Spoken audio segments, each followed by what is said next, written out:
if I record it now, maybe at least the chat area, it will be recorded. So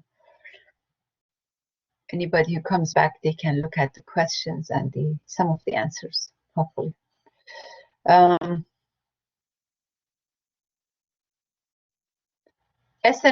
SN2 mechanisms.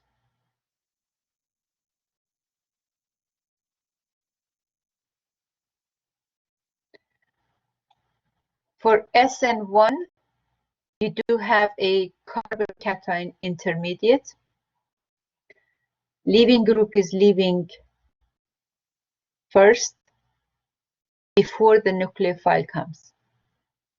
When the leaving group leaves, you have carbocation. Hybridization of carbocation is sp2. And there is a chance for rearrangement. So your product, first of all, if there was a chance for rearrangement, that means a primary carbocation can go to secondary carbocation, or secondary can go to tertiary carbocation. Then rearrangement will take place. Your product is going to be your products. Even if the rearrangement does not take place, you still get two products. One will be with retention of the stereochemistry. That means if you start with R, you end up with R. The other product is the inversion of the stereochemistry. So if you start with R, you get S product. So you would always get a mixture of two products, at least, okay, for SN1. One, if you have chiral center. If there is a chance for rearrangement, then you rearrange product and the original product. If your rearranged product is more stable, then you are going to get more of the rearranged product, less of the original compound, original intermediate. What else? For SN1, a tertiary carbocation is more stable, so this your substrate, which is the alkyl halide, if it's tertiary, would go through the reaction much faster. So basically, when you are getting questions, that your question is asking which of these compounds is going to go through SN1 faster, the best thing for you is to change the condensed formula to a structural formula. If the name is given, draw the structural formula and see if the halide is going to be tertiary. If it's tertiary, then it's going to go through much faster. For SN2, less bulky group. And then you must have good leaving group. You must have very strong nucleophile. So SN2 does not have intermediate. And because it doesn't have intermediate, there is no chance for rearrangement. So you get one product. And if the compound is chiral, if the alkyl group was attached to a carbon that is chiral, your product is going to be inverted. So you start with R, you end up with S, and it's like 100%. You're not getting mixture of the two. You're just getting one product. There is no rearrangement for SN2 either.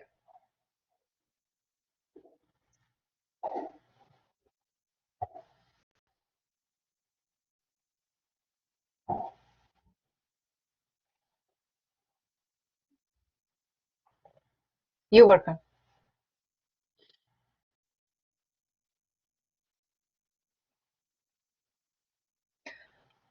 Make sure to open the chapter from the book when you are answering questions, or at least open the PowerPoint. When you are answering the questions on the OR, if you answer them, if you spend enough time on the OR assignments, you will be able to do good on the exam. And there's a quiz that is coming from the honor log. Only 10 people took it. If one of you have not taken, please go ahead and take that. That is important because you want to make sure, even though with the chapter 7 quiz, you did check your honor log, but I want to make sure that you don't get in any problem when you are taking the exam. Exam has 26 questions. 1 would be for extra credit, and then 25 4 points each.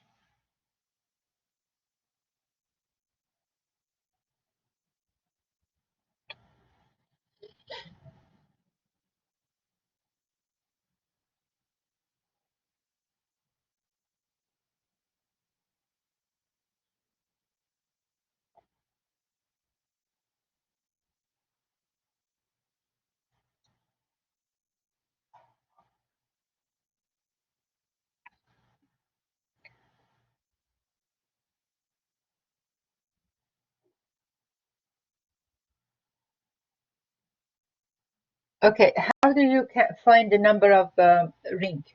First, you count your number of carbon, and you count the number of hydrogens. If there is oxygen, oxygen doesn't count. If it's halogen, halogen would count as 1 hydrogen. Basically, is asking how many element of unsaturation you have.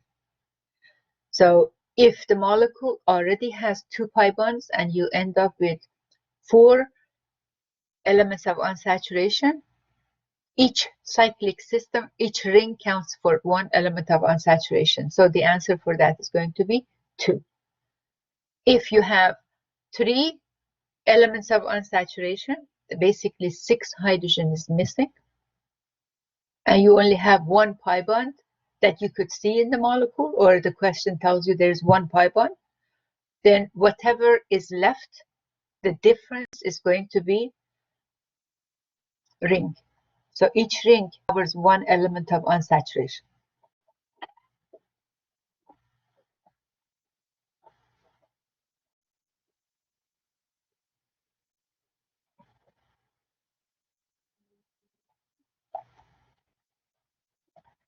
You're welcome.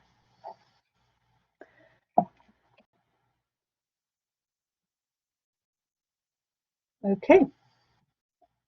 Let me know if you have any other questions.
Okay, question number 6. App 5. Let me see where I have it.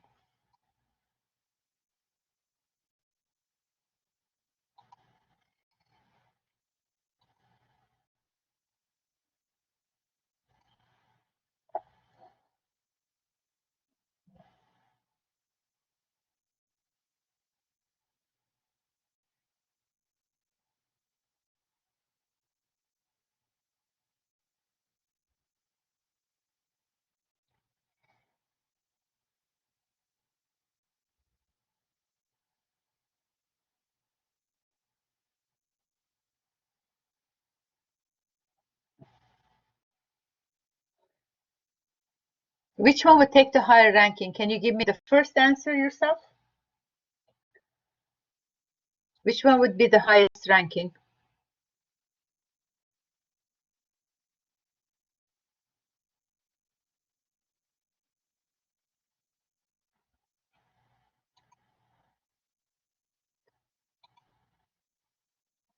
Okay, perfect.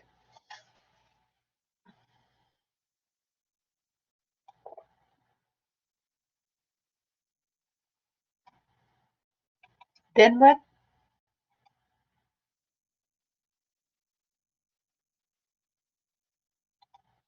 Which one would be the lowest ranking?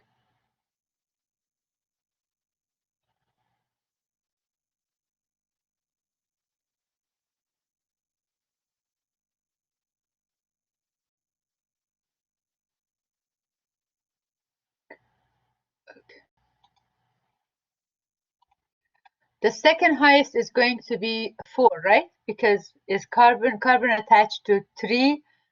Carbon is attached to 3 of the nitrogens.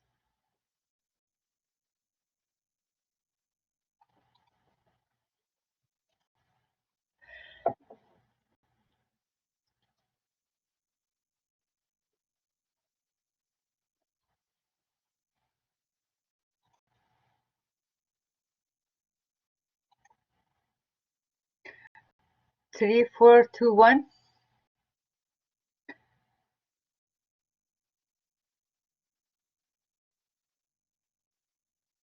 Point of difference. 3, 4, 2, 1. Very good. Yes.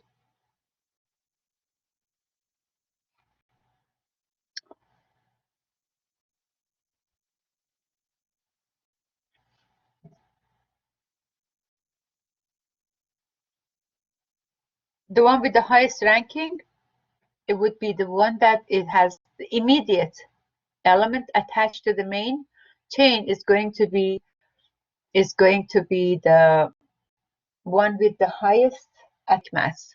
So since nitrogen has higher atomic mass compared to carbon that you have for 1, 2, and 4, the 3 is going to have the highest ranking. Then 4, the carbon for 1, 2, and 4, they are tight position. So you have to move one bond away. Then when you move one bond away, this is attached to nitrogen. 2 is also attached to nitrogen. But for 4, see a triple bond, because it's triple bond, that means it's attached like 3 times to nitrogen. The other one is attached only 1 time to the nitrogen. So it's going to make a difference.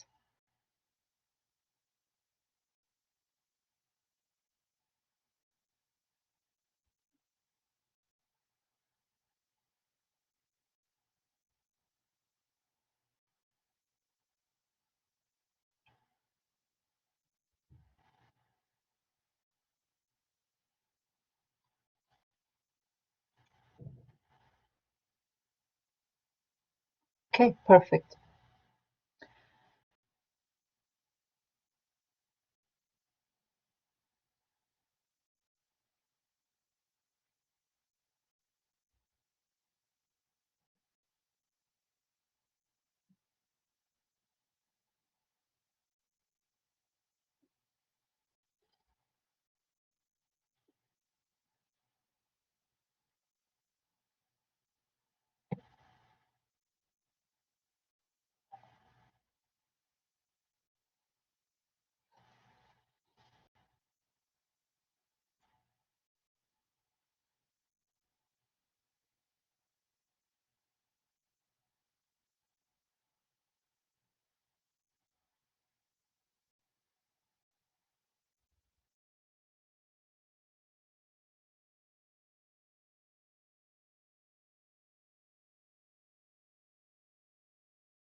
Okay, question 21. That's what you need, right, Alex?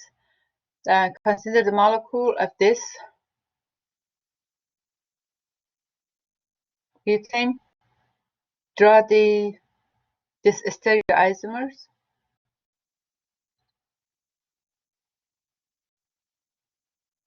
And the Fisher projection. Okay. You are going to draw 4 carbon in a zigzag form because it's butane. Okay. And carbon number, and number it from left to right. Number it from left to right, 1, 2, 3, 4. It doesn't matter you go from left to right or you go from right to left. Then you want to add the 3 branches, but you want to add the 3 branches in a way that your carbon 2R is going to become your R group. Okay, so if it's R group, then you want to do the methyl group, which is the carbon 1, and you draw that in the wedges. I'm sorry, dashes, because that's the smallest group. It should go away from you. Then around carbon 2, you draw a circle in a way that is going from highest in clockwise when it's going from highest to lowest. So around carbon 2, you have 1 bromo to add and 1 chloro to add. And then the rest of the molecule is going to be priority number 2. So you have methyl group priority 1, and you have the rest of the molecule priority number 2. So your carbon 1 is, we are talking about carbon 2 only. Around carbon 2, your carbon 1 is priority 4. Your carbon 3 is priority 2. So now you have the priority. Which ones are left? You have 4 and 2, 1 and 3 is left. So 1 is going to be bromo, and then 3 would be chloro. So you have to put the 2 bromo and chloro in a way that when you are going from bromine to chlorine is going to be clockwise. Did it make sense? At least for 2? Or you want me to repeat it? It makes sense? Okay, great. So, perfect. So you are going to give priority. You know already that you have the priority 4 and you have your priority 3. So between 1 and 2, which way are you going to put the chlorine and which way you want to put the bromine? Draw the circle first and then add the bromine and chlorine. Very good.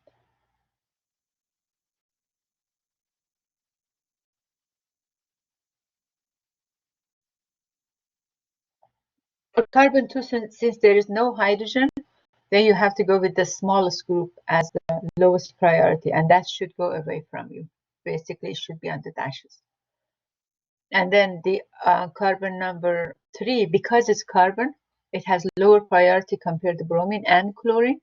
That's why it's going to be number 3. So either chlorine and you only have chlorine and bromine.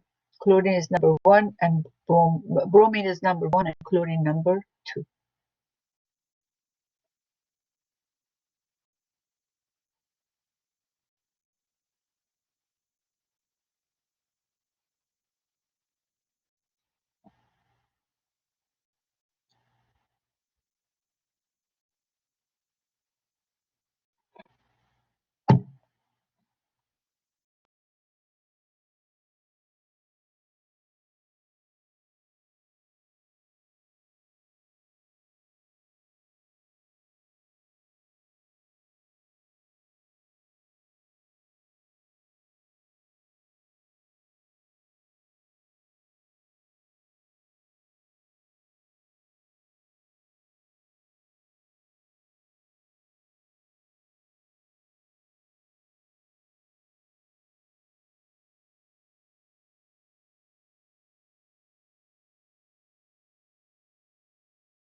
Thank you. You enjoy the rest of your day and the rest of the weekend. I know we have tests tomorrow, but it shouldn't be that bad. I will wish you all luck and hopefully you do well on the test.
Okay, going to stop recording.